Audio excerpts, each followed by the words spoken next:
Hi guys, so welcome to my channel.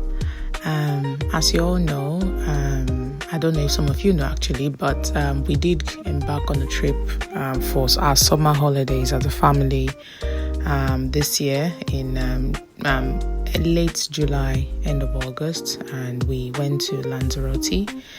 And as part of our holidays, we did have a few things that we had planned out for the experience that we're going to have as part of the holidays. And this happens to be one of such experiences that we had captured. So you would see here in this video, it was the last day of our trip and we decided to do something fun. We decided to go out and just explore the city and also visit a few places. And one of the places we decided to visit was the Lanzarote Aquarium. And you would see here, we're just making our way down there. And we really did enjoy, just walking around the island and exploring the island. Of course, you can take taxis or you can hop on the buses if you wanted, or if you needed to rent a car or something, you can get that as a means of travel. But for us, we really want to maximize the experience as much as possible, and we wanted to really walk around, explore places and so on and so forth. We could have gotten a car, to be honest, but we weren't too familiar with the terrains in Spain, so we didn't want to risk it. And I think also that for you to also get a car, to rent a car, you need to have some deposits that you need to put down. We just weren't ready for all that, to be honest. And, they have to take your driving license and the rest of it. So it was just a safer option for us to, not rent a car. We decided, in worst case scenario, if it was a distance, we're going to take taxi. And a few of the trips during the holiday, we took taxis. And for some others, we went on the buses, the coaches as well, because our hotel also had a coach service for those who are interested. So but it was good. It was good. So you would see here in this video, we're making our way. We're just walking down, taking in all the attractions on the streets, the cars, moving and passing by, and we're just enjoying the views. The breeze, guys, I must tell you, the breeze was so good, so good. It was warm, but it wasn't too hot. It wasn't hot to a point where there wasn't any air or breeze or wind coming through. You could get the wind coming through, and that was hitting the body and cooling down the body at the same time. So but it was nice. It was nice. And you see here what I was trying to show. I was trying to show the palm streets, if I can call it that, if I may. But basically they lined up the streets with palms, and it was really beautiful to see. And it was all the way down on both sides. You had the palm trees lined up on the streets, and it gave it such a nice beauty to it. But surprisingly, on the other hand, the bridge that I was taking this video from, it was a very steep bridge on the side, and it was very dangerous. My husband was trying to say that to me, that it was a very dangerous arrangement they had there. But other than that, it was really nice. So we made our way to the aquarium. We eventually got there, and this right here was when we were entering. As you can see, it was such a beautiful arrangements that they had there. The entrance into the aquarium was like a tunnel made out of volcanoes, if I can call it that. And for those who don't know, Lanzarote is like a volcanic island. They have lots of volcanic mountains on the island. So most of the structures are made with stones, volcanic craters, clay, and so on and so forth, right? So But yeah, we came in, we did a few pictures, and of course I was the videographer for the day. And yeah, so we were exploring the area. This area was so beautiful. If you go into those little dome in there, you would see tiny fishes that were hiding, from humans. But it was so nice. It was so nice. The open space was such a beautiful sight to behold. And then, of course, on all sides, you had different things to view. You had the smaller fishes. You had the neon lights ponds that shone different lights on the fishes, and it was so beautiful to see, to be honest.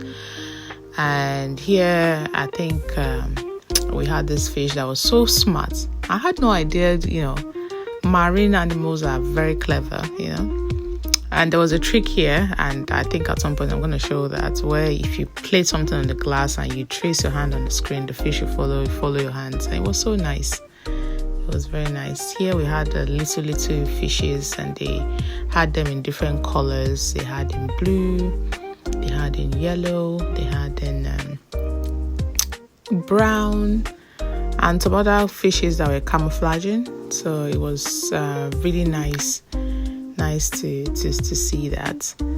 And here we moved on to the next thing, and you would see there I was trying to point at the like a shipwreck kind of arrangements they have at the back there, like a boat wreck, if I can call it that.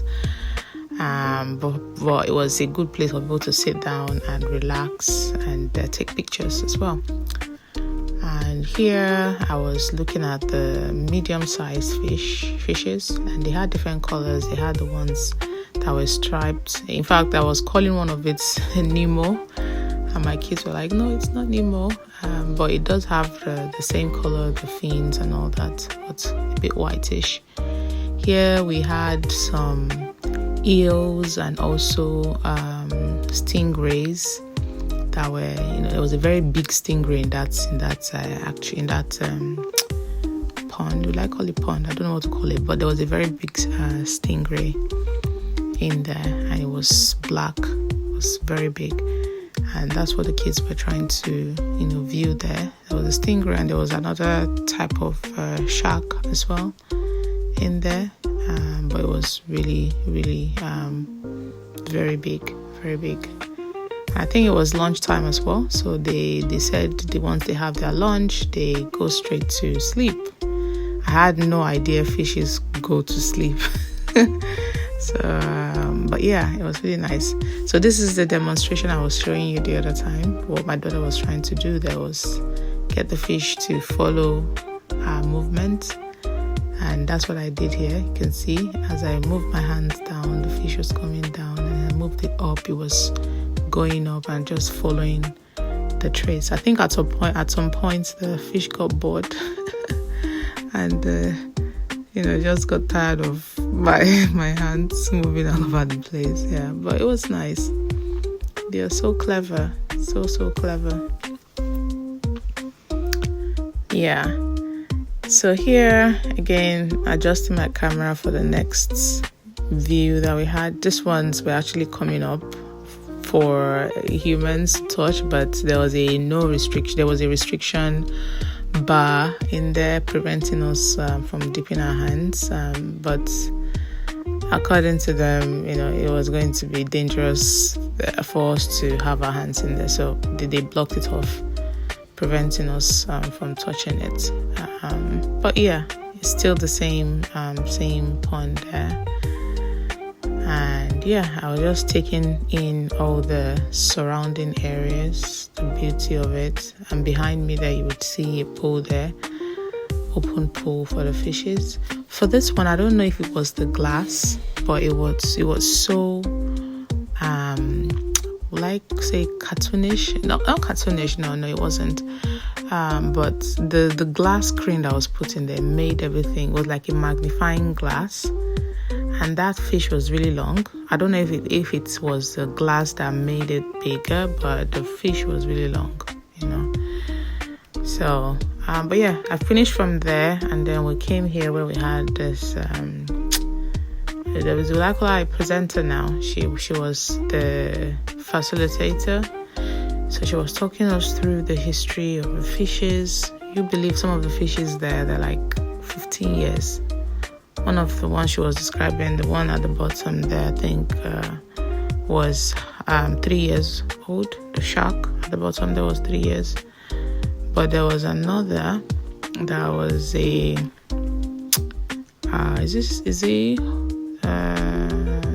horse shark. I can't remember, but that was like 15 years old, and the one that's just flying at the top there,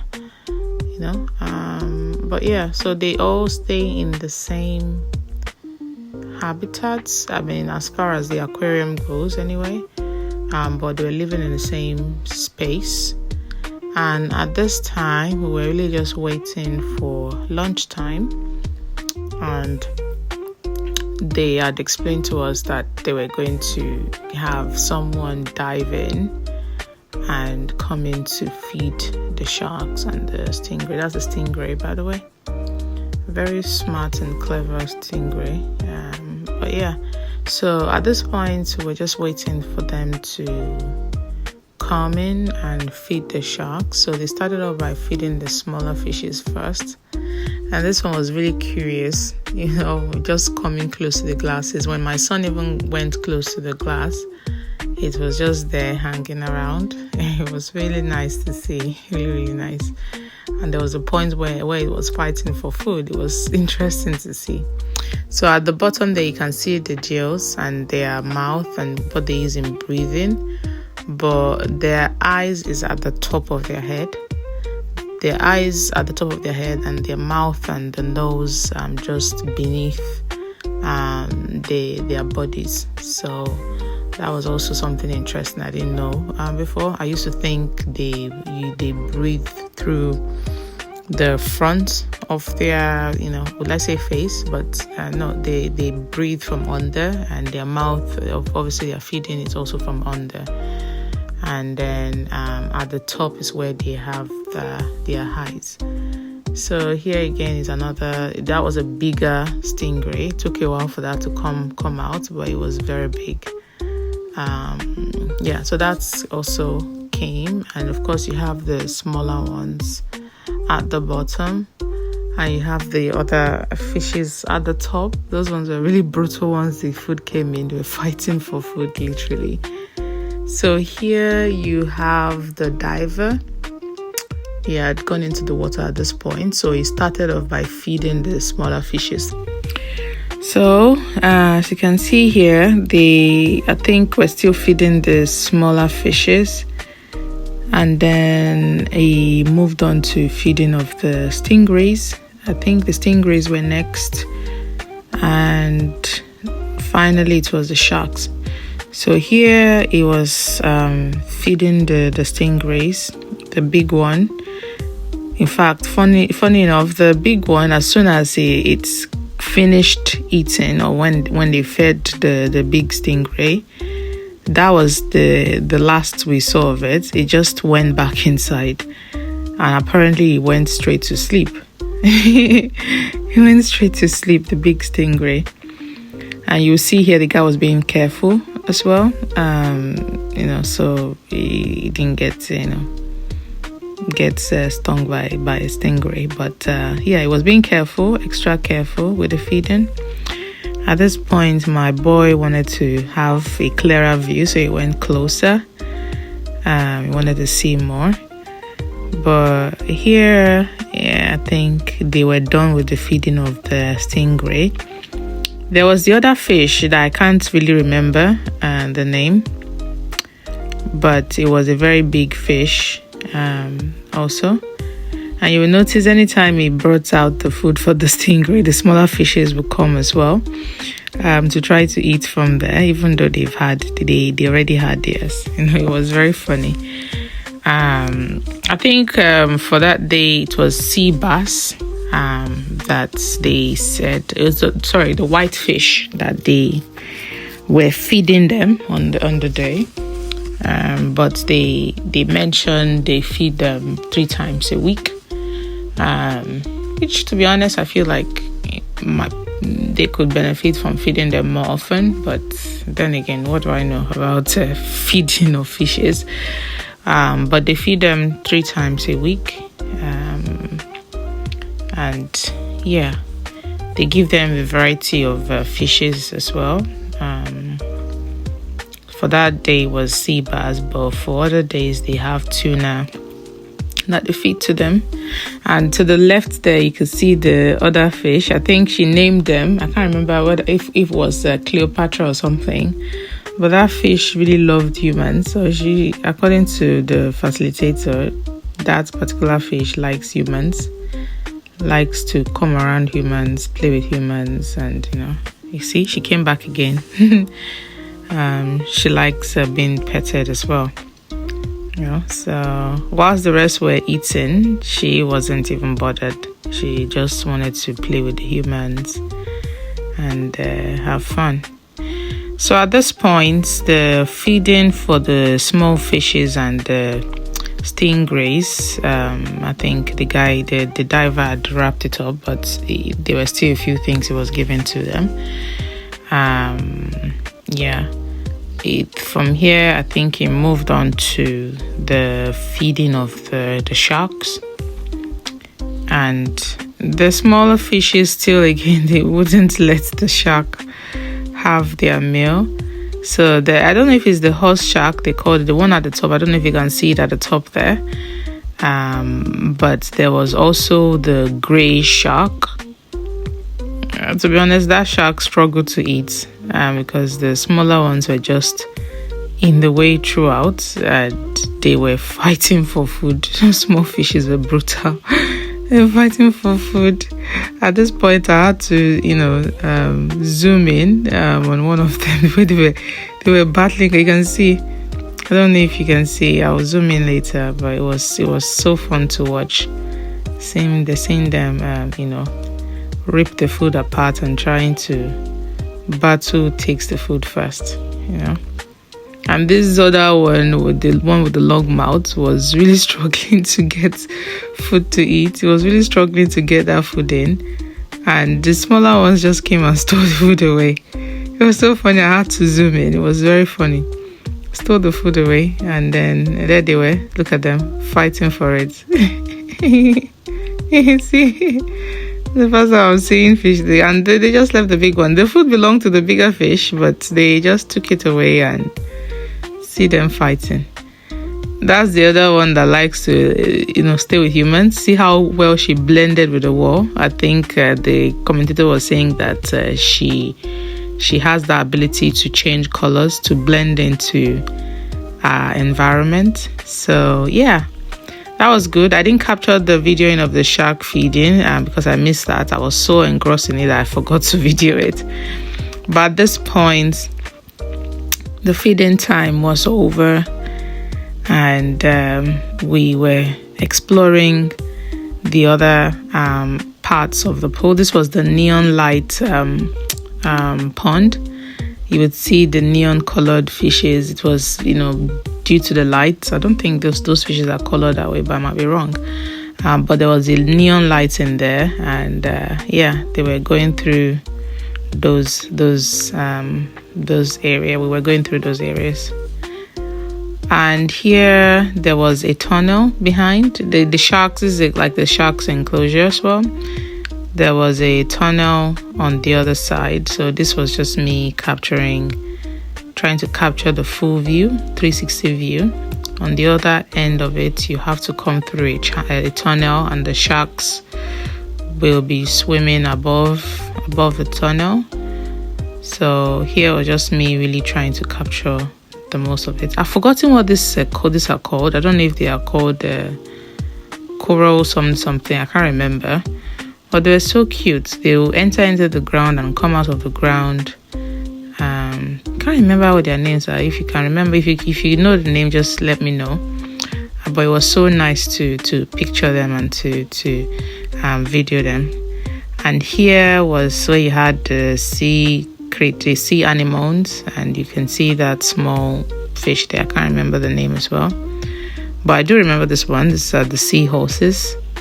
You see them very tiny. I actually was videoing 2 of them. I think they were mating. They were in the process of mating.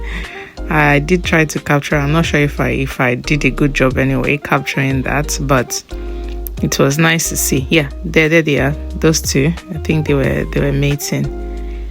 And I heard that these seahorses, they don't have genders, or they can switch genders. I think there's something controversial about their genders. Whether the males can mate with the males, I can't remember, but I know there's something controversial about them. Anyways, we moved on to the Nemo, the small Nemo. It was so nice to see Finding Nemo. I was calling that Dory, and my kid said, "Oh no, mom, it's not Dory, it's Nemo." And I know they have a toy that looks exactly like that color. Yeah. So here we came to the shelled sea creatures. I don't know what this is called, to be honest. I just know it was shelled, and it was trying to burrow through the sands and the walls around it. But it had a very good camouflage as well. So these were others as well. They all just hid within the walls, well camouflaged within the walls, and a few of them close to the glasses for us to see and touch, but they're all just hidden inside. You could, if you look through some of the holes, you would see them. So yeah, at this point we were looking. So this is what I was talking about, the tunnel over the head. You can see the sharks going over those tunnels. They were going above our heads, and it was nice. It was nice to see them going around and doing their thing. Yeah, my daughter here was trying to say hi to them. But it was nice. The sharks, you had the small sharks, you had the medium-sized ones, you had the very large ones, although they didn't have extremely large ones I was seeing in movies, but large enough for a viewing, like the one that just went past on top of my head there. It was a large shark, but it was a nice overall. I would say it was a nice experience. To be honest, I would say it was really good. It was a nice time out for the family, and we did have a good time. We would recommend this for anyone coming to Lanzarote. It's called the Lanzarote Aquarium. There is a lot to do there, a lot to see there, a lot to explore there. So definitely give it a go if you're in the area.